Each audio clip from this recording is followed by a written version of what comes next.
దేవుని ప్రశస్తమైన దేవుని ప్రశస్తమైన నామములో అందరికీ వందనాలు. ఈరోజు మనము ఇప్పటివరకు కూడా ఆరాధనలో దేవుని ఆరాధించుకొని, మనం ఎంతో ముఖ్యమైన భాగానికి మనం చేరుకొని ఉన్నాము. దేవుని వాక్యం కొరకు మనం ఎదురు చూస్తున్నాం కాబట్టి, దేవుని వాక్యంలోకి వెళ్ళే ముందు ఒక చిన్న ప్రార్థన చేసుకొని ప్రారంభించుకుందాం. కళ్ళు మూసుకొని ప్రార్థన చేసుకుందాం. మహాపరిశుద్ధుడైన తండ్రి, ప్రేమమేడ నీకే వందనాలు చెల్లించుకుంటున్నాను దేవా. ఇంతవరకు నీ కృప జ్ఞాపకం చేసుకున్నందుకు నీకు స్తోత్రములు. అయ్యా, ఇంతవరకు నేను ఆరాధించుకొని, నేను గనపరుచుకునే భాగ్యాన్ని మాకిచ్చినందుకు నీకు వందనాలు. గతించిన వారం నుంచి ఈ వారం వరకు మమ్మల్ని కాచి కాపాడి బలపరిచి భద్రపరిచినందుకు నీకు వందనాలు. ఇదిగో నాయనా, నీ వాక్యం చెప్పబోచుండగా చెప్పుచున్న నాకు తండ్రి మంచి జ్ఞానంను దయచేయమని ప్రార్థిస్తున్నాను. నా నోటిని బురగా వాడుకోమని ప్రార్థిస్తున్నాను తండ్రి. నాయనా, నీవే నాకు తోడుగా నీడగా ఉండి నడిపించమని, వాక్యం అంతట్లో మీరే తోడుగా ఉండండి. కార్యక్రమం అంతట్లో మీరే తోడుగా నీడగా ఉండి నడిపించమని, యేసయ్య నీ పాదలకి కోట్ల స్తుతులు స్తోత్రాలు చెల్లించుకుంటూ, యేసయ్య అతి పరిశుద్ధ నామములో అడిగి వేడుకొంచున్నాం పరమ తండ్రి.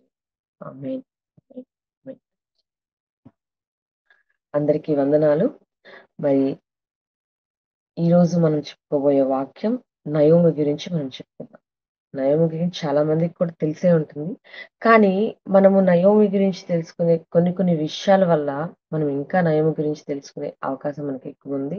తన యొక్క జీవితాన్ని గురించి మనం తెలుసుకుంటే, మనం ఇంకా దాని లోతుల్లోకెళ్తే నయోమి యొక్క చరిత్ర ఎంత గొప్పగా మనకి పాఠం నేర్పిస్తుందనేది మనం చూసుకుందాం. విశ్వాసంలో పడిపోయి లేచిన స్త్రీగా మనము నయోమిని చూస్తున్నాము. బైబిల్ గ్రంథంలో నయోమి పాత్ర ఏమిటి? బైబిల్ మనకి నయోమి గురించి మనకేం చెప్తుందనేది మనము చూద్దాము. నయోమి అంటే దేవునికి ఎంతో ఇష్టమైనది. నయోమి పేరుకి అర్థం దేవునికి ఎంతో ప్రియమైనది అని అర్థమనమాట. నయోమి అంటే దేవునికి ఎంతో ఇష్టమైనది మరియు ప్రియమైనది అని అర్థమనమాట. బైబిల్‌లో మనం చాలా మంది స్త్రీలను చూస్తూ ఉంటాం. చాలా మంది స్త్రీల యొక్క జీవితాల చరిత్రను గనుక చూసుకుంటే, వారి యొక్క జీవితం మనకి ఎన్నో పాఠాలు నేర్పిస్తుంది. అలాగే ఈ నయోమి యొక్క జీవితం కూడా మనకి మంచి చక్కని పాఠాలు, ఎన్నో పాఠాలు మనకి నేర్పిస్తుంది. నయోమి నయోమి యొక్క భర్త పేరు ఎలీమెలెకు. నయోమి యొక్క భర్త పేరేంటమ్మా? ఎలీమెలెకు. నయోమికి ఇద్దరు కుమారులు, చక్కటి కుమారునిచ్చాడు. నయోమి ఎక్కడ నివసించేదంటే, రొట్టెల ఇల్లుగా పిలువబడే బెత్లెహేమ్ అనే గ్రామంలో నివసించేదనమాట. యూదా బెత్లెహేంలో నివసించేది. దేవుడు చక్కటి కుటుంబాన్నిచ్చాడు. చక్కని బిడ్డలనిచ్చాడు. అయినప్పటికీ ఒక చిన్న చిన్న దేవుడు పెట్టే పరీక్షల్ని తట్టుకోలేక, దేవుడు పెట్టే పరీక్షలు తాళించలేక ఏం చేసింది? ఆ బెత్లెహేమ్ అనే ఊరిని వదిలిపెట్టి తాను మోయాబు దేశానికి వెళ్ళిపోయింది. అక్కడ ఎక్కువగా కూడా అన్యులు నివసించే దేశం మోయాబు దేశం. అయితే దేవుడు పెట్టే చిన్న చిన్న పరీక్షలు కూడా తాళలేక తనేమైపోయింది? ఆ యొక్క గ్రామాన్ని ఎంతో గొప్పగా పిలువబడే గ్రామాన్ని, బెత్లెహేమ్ అంటే దేవుడు జన్మించిన గ్రామం అది. సో, అన్నిటికి సమృద్ధిగా ఉంటుంది. ఈ బెత్లెహేమ్‌ని వదిలిపెట్టాల్సినంత అవసరం ఏమొచ్చింది అంటే, దేవుడు కరువుని అక్కడ సృష్టించాడు. ఎందుకంటే మానవులు ఆ ఊర్లో చేసే పాపాలకి, బెత్లెహేం చేసిన పాపాలకి వాళ్ళు ఇకనైనా దేవుని తెలుసుకోవాలని చెప్పేసి దేవుడు బెత్లెహేంలో కరువుని సృష్టించాడు. కరువుని సృష్టించడం వల్ల వాళ్ళకి ఆహారం లేక మోయాబు దేశంలో పంటలు బాగా పండుతున్నాయని తెలుసుకొని తనేం చేసింది? ఆ బెత్లెహేం అనే గ్రామాన్ని వదిలిపెట్టి మోయాబు దేశానికి వెళ్ళడం జరిగిందనమాట. సో, దేవుడిచ్చిన దేశాన్ని వదిలిపెట్టి తనెక్కడికి వెళ్ళిపోయింది? అన్యుల దేశానికి వెళ్ళిపోయింది. అన్యుల దేశానికి వెళ్ళిపోయిందనమాట. ఇక్కడి నుంచి వదిలిపెట్టి అన్యుల దేశానికి వెళ్ళిపోయింది. అన్యుల దేశానికి వెళ్ళిపోవడం వల్ల తను దేవుని యొక్క దేవుడిచ్చిన కృపను పోగొట్టుకుంది. తనకిచ్చిన భార్యలు, తనకిచ్చిన ఇద్దరు బిడ్డలను, భర్తను, మొత్తం కుటుంబాన్ని మొత్తాన్ని కూడా తనేం చేసింది? ఆ దేవుని యొక్క దేశాన్ని వదిలిపెట్టి అన్యుల దేశానికి వెళ్ళిపోయిందనమాట. ఈ ఇలా వెళ్ళిపోవడం వల్ల ఏమైంది? తన స్వార్థం తను చూసుకుంది. తన స్వార్థం తను చూసుకొని, తన కుటుంబంను కూడా ఒక్కరే కాదు, తన కుటుంబం మొత్తాన్ని కూడా దీనివల్ల మనం ఏం అర్థం చేసుకున్నాం? మన యొక్క జీవితంలో కూడా మనం దేవుడిచ్చే ఆశీర్వాదాన్ని, దేవుడు పెట్టే చిన్న చిన్న కష్టాలని, చిన్న చిన్న బాధల్ని మనం తాళలేక ఏం చేస్తున్నాం? దేవుని విడిచి వెళ్ళిపోతున్నాం.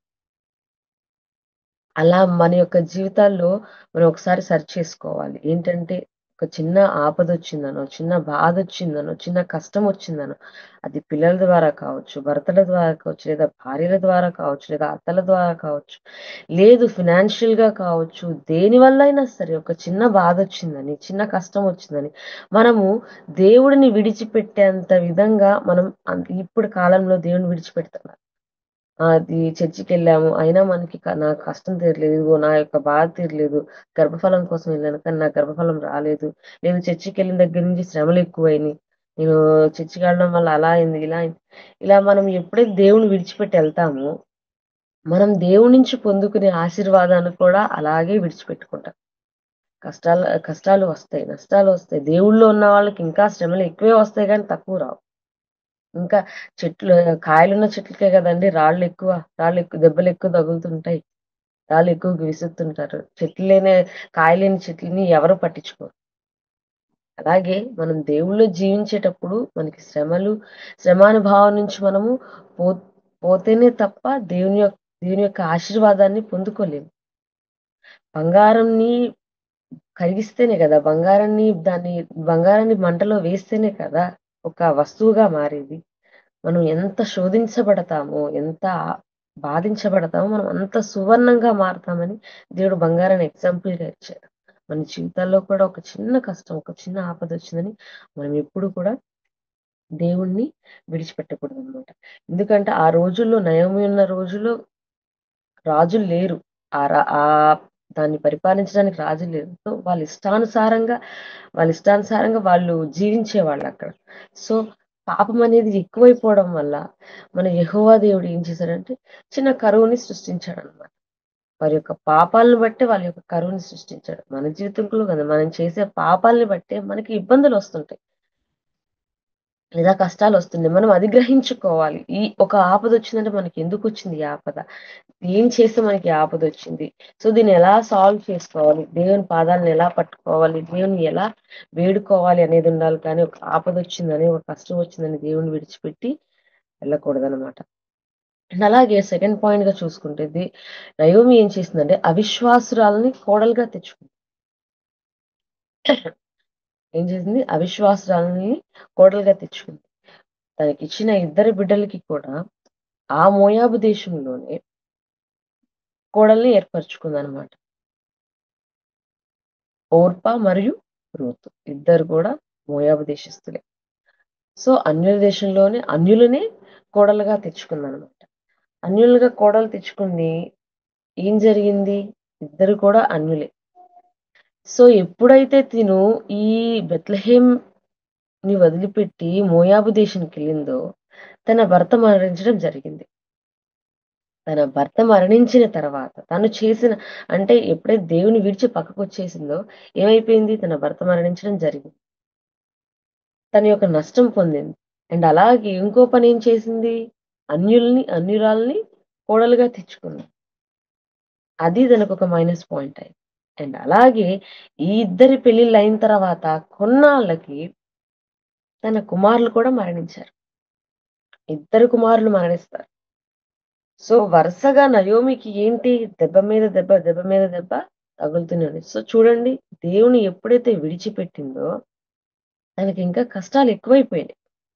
సో, భర్తను చంపుకుంది. అండ్ అలాగే అన్యురాలైన కోడల్ని తెచ్చుకుంది. అండ్ అలాగే ఇద్దరు కొడుకులు కూడా మరణించారనమాట. సో, చాలా చేదనుభవం నుంచి నయోమి వెళ్తుంది. 10 సంవత్సరాల తర్వాత ఇద్దరు కుమారులు కూడా చనిపోయారు. తనకి తన సుఖం కోసం, తన ఆనందం కోసం, తన బ్రతుకు తెరువు కోసం తనేం చేసింది? ఈ దేశాన్ని వదిలిపెట్టి ఆ దేశం కేవలం దేశాన్ని వదిలిపెట్టి వెళ్ళిపోయింది. అంటే దేవుడిని వదిలిపెట్టి వెళ్ళిపోయింది కాబట్టి తను ఇన్ని కాన్సిక్వెన్సెస్‌ని ఫేస్ చేసుకుంటూ వచ్చిందనమాట తన జీవితంలో. సో, దానికి ఎండ్ అనేది లేకుండా తను ఒక దెబ్బ మీద దెబ్బ తగులుకుంటూ వచ్చింది. మనం అన్యుల్లో నివసించేటప్పుడు, అన్యుల్లో బ్రతుకుతున్నప్పుడు, వారి యొక్క కల్చర్స్‌ని మనం పాటించాల్సొస్తది. వారి యొక్క జీవిత ఆధారాన్ని మనం కంటిన్యూ చేయాల్సొస్తుంది. దేవుడిలో ఉన్నప్పుడు మన జీవితం ఎలా ఉంది? అన్యుల్లో కలిసిపోయినప్పుడు మన జీవితం ఎలా ఉందనేది మనం పర్టిక్యులర్‌గా చెక్ చేసుకోవాలి. సుఖం, సంతోషం అంతా కొన్నాళ్ళ వరకే అక్కడ. ఉంటుంది. ఉండదని నేను చెప్పను. కానీ అది కొంతవరకే. కొంత మేరకు మాత్రమే దాన్ని అనుభవించగలం. ఆ తర్వాత మనం చాలా కాన్సిక్వెన్సెస్‌ని ఫేస్ చేయాల్సొస్తుంది. సో, ఫస్ట్ పాయింట్ మనం ఏం చెప్పుకున్నాం? తన దేశాన్ని విడిచిపెట్టుకోవడం వల్ల, తన సుఖాన్ని తను చూసుకోవడం వల్ల, తన స్వార్థాన్ని తను చూసుకోవడం వల్ల, తన యొక్క మంచి యొక్క దేశాన్ని వదులుకుంది. తర్వాత తన భర్తను వదులుకుంది. తన పిల్లల్ని పోగొట్టుకుంది. అందరిని పోగొట్టుకొని ఈరోజు ఒంటరిగా తను చాలా బాధని అనుభవిస్తుందనమాట. వాళ్ళలో కలిసిపోయి, అన్యుల్లో కలిసిపోయి, అన్యుల్లో జీవిస్తూ ఈ బాధలన్నీ తెచ్చుకుందనమాట. నెక్స్టొచ్చేసరికి ఇంకొక మంచి గుణం నయోమిలో మనం చెప్పుకోవాలంటే, తను మంచి అత్తగా నివసించింది. తన కోడల పట్ల మంచి అత్తగా ప్రవర్తించిందనమాట. ఎట్లా అంటే, అన్యురాలైన కోడల్ని తెచ్చుకున్నప్పటికీ, వాళ్ళిద్దరూ ఓర్పాగా మరియు రూతు వీళ్ళిద్దరూ కూడా తన అత్త దగ్గర చాలా చక్కగా నడుచుకున్నారు. అలాగే అత్తగా తను కూడా తమ కోడళ్ళ పట్ల చాలా చక్కగా నడుచుకుంది. ఒక మాదిరిగా వారికి ఉంది. ఈ ఇద్దరు వాళ్ళ యొక్క బిడ్డలు ఎప్పుడైతే చనిపోయారో, వాళ్ళ బిడ్డలు ఎప్పుడైతే ఇద్దరు వాళ్ళకి దూరమయ్యారో, తినేం చేసిందంటే ఇద్దరిని ఓర్పాని మరియు రూతుని మీరు ఇక నుంచి వెళ్ళిపోండమ్మా. మీ యొక్క దేశానికి వెళ్ళిపోండి. లేదా మీ పుట్టింటికి వెళ్ళిపోండి. నేను నా దేశానికి నేను వెళ్ళిపోతున్నాను. తిరిగి నా దేశానికి వెళ్ళిపోతున్నాను. మీరు మీ తల్లిదండ్రుల దగ్గరికెళ్ళిపోయి మీ జీవితాన్ని మీరు స్టార్ట్ చేసుకోండి అని చెప్పేసి చెప్పింది. సరే, ఇలా చెప్పిన తర్వాత వెళ్ళే దారిలో సరే అని చెప్పేసి తన అత్తని కౌగిలించుకొని అక్కడి నుంచి తను వెళ్ళిపోయింది. వెళ్ళిపోయిన తర్వాత ఈ రూతు ఎవరైతే ఉన్నారో తను ఒకటే చెప్పింది. ఏమని చెప్పింది? రూతు గ్రంథం మనం చూసుకున్నప్పుడు ఒకటో అధ్యాయం 16 వచనంలో చూసుకున్నప్పుడు, "నీ దేవుడే నా దేవుడు, నీ దేశమే నా దేశం. నువ్వు ఎక్కడ మరణిస్తావో నేను అక్కడే మరణించెదను. నిన్ను నన్ను వేరు చేసేది మరణం తప్ప ఇంకేదీ లేదు" అని చెప్పేసి చాలా చక్కని మాటలు మనం ఇక్కడ చూస్తాము. సో, తను అంతగా వాళ్ళ అత్తకి అంటే భర్త చనిపోయినప్పటికీ అంతగా తన భర్తకి అడిక్ట్ అయిందంటే ఒకసారి గమనించండి. తను ఎంత మాదిరికరమైన జీవితాన్ని తను జీవించింది నయోమి. తనెంత మాదిరికరమైన జీవితాన్ని జీవించింది. అంటే తన అత్తే తన అత్త నడవడిక ద్వారా, ప్రవర్తన ద్వారా, తన యొక్క మాటలు, సో దేవుని తను ఆచరించే ఆచరణ ఇవన్నీ కూడా చూసి తను ఎంత చక్కగా నీ దేశమే నా దేశం. నీ మరణంతోనే నా మరణంతోనో ఎండ్ అవ్వాలని చెప్పేసి ఇంత చక్కగా తన అత్త బాటలో తను నడిచిందంటే, ఆ అత్తయ్య ఎంత చక్కగా నడుచుకుంటే, దేవుని పట్ల ఎంత భయభక్తులు, విశ్వాసంతో కలుగుంటే, ఈ రూతు అనే ఆమె తనతో పాటు ఉంటుంది. సో, ఒక గొప్ప మాదిరిగా తను జీవించింది తన కోడళ్ళ ముందు నయోమి. సో, మన జీవితంలో కూడా మన యొక్క ప్రవర్తన, మన యొక్క నడవడిక, మన యొక్క మాట తీరు, మన యొక్క జీవించే విధానము ఇవన్నీ కూడా ఎలా ఉన్నాయో మనం ఒకసారి చూసుకోవాలి. సో, మనల్ని చూసి నలుగురు ఇన్‌స్పైర్ అయ్యి మన యొక్క జీవితం బట్టి నలుగురు మన దేవునిలోకి వచ్చే విధంగా మనం జీవిస్తున్నామా? అరే! మన బ్రతుకును బట్టి ఇంకొందరు మారారా లేదా అని మనం గమనించుకుంటున్నామా లేదా గమనించుకోవాలి. మనం ప్రార్థనకెళ్తున్నాం. ఎళ్ళట్లేదని ఎవరు చెప్పట్లేదు. ప్రతి ఒక్కరు ఆదివారం వస్తే ప్రతి ఒక్కరు ప్రార్థనకెళ్తారు బైబిల్ పట్టుకొని. విశ్రాంతి దినం చక్కగా ఆచరిస్తున్నాం. ఆచరి ఆచరణ వేరు. ఆ ఆచరణలో మనం జీవించేది వేరు. మన జీవితాన్ని బట్టి మరి ఒక్కరు ఏం నేర్చుకుంటున్నారు? నువ్వు ప్రార్థనకెళ్తున్నప్పుడు మన ప్రవర్తన ఎలా ఉంది? మన జీవితం ఎలా ఉంది? ఒకరికి మాదిరికరంగా ఉందా లేదా? మన నడవడిక, మన మన ప్రార్థన, మన మాట తీరు ఎలా ఉందనేది మనం చూసుకుంటున్నామా? మనల్ని చూసి ఇంకొకరు ఎంతవరకు నేర్చుకుంటున్నారు? మన బిడ్డలు కావచ్చు, మన భర్త కావచ్చు, లేదా భార్యలు కావచ్చు, మన ఇంట్లో వాళ్ళు కావచ్చు, మన జీవితాన్ని బట్టి, మన జీవిత మాదిరిని బట్టి వాళ్ళు ఎంతవరకు నేర్చుకుంటున్నారనేది మనం గమనించుకోవాలి. ఏదో వెళ్ళామంటే వెళ్ళాం, వచ్చామంటే వచ్చాం, విశ్రాంతి దినం పాటించేసాం గదా! అనుకుంటే, ఇక అది నువ్వు దేవునిలో ఉండినా ఒకటే, అన్యులుగా ఉండినా ఒకటే. దానికి దీనికి పెద్ద వ్యత్యాసం ఏముండదు. నువ్వు జీవితం అంటే నీటిలో బానించక ముందు మీన్స్ బాప్తిసం తీసుకోక మునుపు మన జీవితం ఎలా ఉంది? బాప్తిసం తీసుకున్న తర్వాత మన జీవితం ఎలా ఉంది? రక్షణ పొందకముందు మన జీవితం ఎలా ఉంది? రక్షణ పొందిన తర్వాత మన జీవితం ఎలా ఉందనేది మనం చెక్ చేసుకోవాలి. మనం ప్రార్థనకి ఎళ్తున్నామంటే మన ప్రార్థన, మన ప్రార్థనా జీవితం నుంచి పక్క వాళ్ళు అరే! ఈ అబ్బాయి లేదా ఈమె ప్రార్థనకెళ్ళిన దగ్గర నుంచి తన జీవితం ఇలా మారింది. ఆ చేంజెస్ అనేవి మనలో కలిగించాలి. మనం ఎదుటి వాళ్ళకి చూపించగలగాలి. ఎప్పుడైతే చూపించగలుగుతామో మనం దేవుని పట్ల అంత విశ్వాసంతో ఉన్నట్టు. అది దేవునికే మహిమ. మనకి మహిమ కాదు కానీ, అది దేవునికే మహిమ. మనల్ని చూసి ఇంకొకరు మారుతున్నారంటే, మనల్ని చూసి ఇంకొకరు నేర్చుకుంటున్నారంటే, మన బిడ్డలకి మనం నేర్పించుకుంటున్నామంటే, ఎదుటి వాళ్ళు మనల్ని క్వెషన్ చేయకుండా మనం జీవించగలిగామంటే, దేవుని విషయంలో మనది పర్ఫెక్ట్‌గా ఉన్నట్టే. మరి అలా మనం ఉండగలుగుతున్నామా లేదా? మనం అలా జీవించగలుగుతున్నామా లేదా? అనేది మనల్ని మనం ఒకసారి చెక్ చేసుకోవాలి. ఈ రూతు మనకి మంచి కొన్ని విషయాలు మనకు నేర్పించింది. ఒక తప్పిపోయిన ఇదంతా జరిగిపోయిన తర్వాత తను మళ్ళీ తిరిగి ఎక్కడైతే ఇదంతా ఎప్పుడైతే తను తెలుసుకుందో, నేనిలా రావడం వల్లనే ఇదంతా జరిగింది. ఇలా రావడం వల్లనే నా జీవితం ఇలా అయింది అని ఎప్పుడైతే తెలుసుకుందో, తనేం చేసింది మళ్ళీ తన ఊరైన బెత్లెహేమ్‌కు వచ్చేసిందనమాట. మోయాబు దేశం నుంచి బెత్లెహేమ్‌కి రావడం జరిగిందనమాట. అంటే ఒక తప్పిపోయిన కుమారుడి వలె తను మళ్ళీ తన తండ్రి ఇంటికి చేరిందనమాట. మరి మనలో ఎంతమందున్నాము? మన యొక్క పాపాలను కడుక్కుని మళ్ళీ దేవుని దగ్గరికి చేరే విధంగా ఉన్నామా లేదా? తప్పిపోయిన కుమారుడిలాగా మనము మళ్ళీ దేవుని చెంతకు చేరుతున్నామా లేదా? దేవుడు క్షమిస్తాడు, పాపాలను క్షమిస్తాడు. కానీ ప్రతిసారి క్షమించడు. నువ్వు చేసే ప్రతి పాపాన్ని క్షమిస్తాడు. కానీ దానికి కూడా ఒక లిమిట్ ఉంటుంది.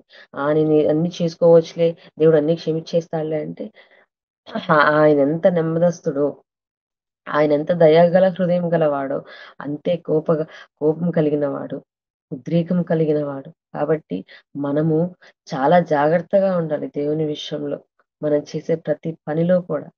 ఎప్పుడైతే మనం జాగ్రత్తగా ఉంటామో దేవుడు ప్రతిదీ గమనిస్తూ ఉంటాడండి. మనం చేసే ప్రతి పనిని గమనిస్తుంటాడు. దానికి తగిన ఫలితాన్ని మనకి ఇస్తుంటాడు. ఈరోజు మనం ఇక్కడ చేసిన పాపం ఇక్కడే ఉంటుంది. ఇక్కడే దానికి అనుభవించాలి కూడా. నరకం, పరలోకం ఇప్పుడున్న జనాల్లో ఎవరు నమ్మట్లేదు నరకం, పరలోకం ఉందని.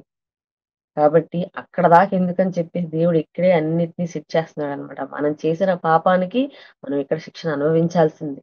అది చిన్నదా, పెద్దదా అని కాదు. నువ్వు చేసే ప్రతి పాపానికి నువ్వు శిక్షను అనుభవిస్తావు. నయోమి ఎలా అయితే అనుభవించిందో, నయోమి అనుకుందా? అనుకోలేదు. కానీ ఎప్పుడైతే తను చేసిన తప్పుని తను తెలుసుకొని మళ్ళీ తప్పిపోయిన కుమారుడిలాగా దేవుని దగ్గరికెళ్ళిందో, తన జీవితం మార్చబడింది. తన జీవితం సరిచేసుకోబడింది. మళ్ళీ బెత్లెహేమ్‌కి వెళ్ళింది. మళ్ళీ వాళ్ళి రూతు వాళ్ళిద్దరూ కలిసి చెరొక పని చేసుకున్నారు. మంచి కోడలు దొరకడం ద్వారా మంచి అత్తగా ఉంది కాబట్టి మంచి కోడలు దొరికింది. సో, ఇలా, ఇలా చేసుకొని వారి యొక్క జీవితాన్ని వాళ్ళు కొనసాగించడం జరిగింది.